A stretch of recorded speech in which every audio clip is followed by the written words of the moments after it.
গণতন্ত্রকে ফিরিয়ে আনার লক্ষ্যে চোপড়াতে যে মানুষ আজকে গণতন্ত্র নেই, গণতন্ত্র আছে কি না আছে সেটা লোকসভার ভোট নির্বাচন প্রমাণ করেছে, বিধানসভাও করছে। গণতন্ত্র কয়েকটা লোক জানেই না।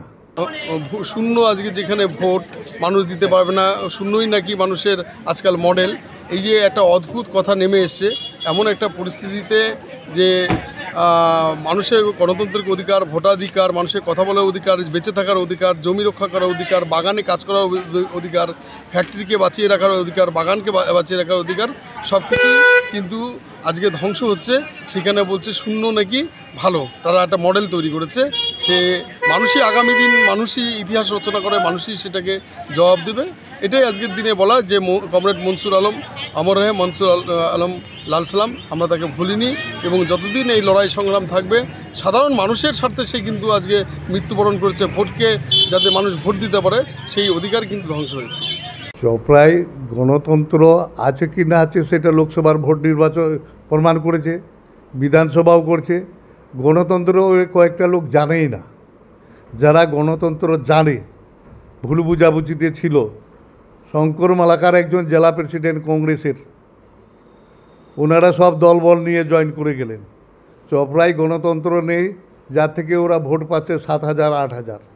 তো লোকসভায় কি গণতন্ত্র ছিল না? পঞ্চায়েতে না হয় আমাদের ঘাড়ের দোষটা চাপে দিচ্ছে।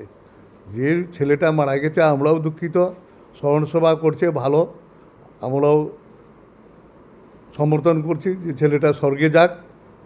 কিন্তু ছেলেটাকে পরিকল্পিতভাবে ওরাই নিজে এসে মার্ডারটা করায় আমাদের দলকে বদনাম করার চেষ্টা করছে।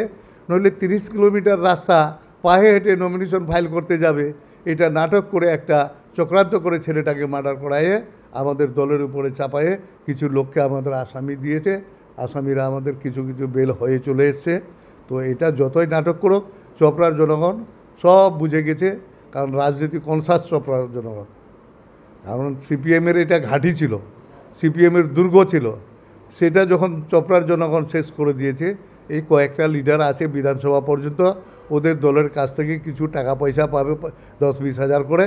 এটার জন্য এরা নাচাকুদ্দা করে সাধারণ লোককে ভুল বুঝাই নিয়ে বেড়াচ্ছে। সাধারণ লোক বুঝে গেছে, দেখবেন পূজার আগে অবধি আরও মুছে যাবে।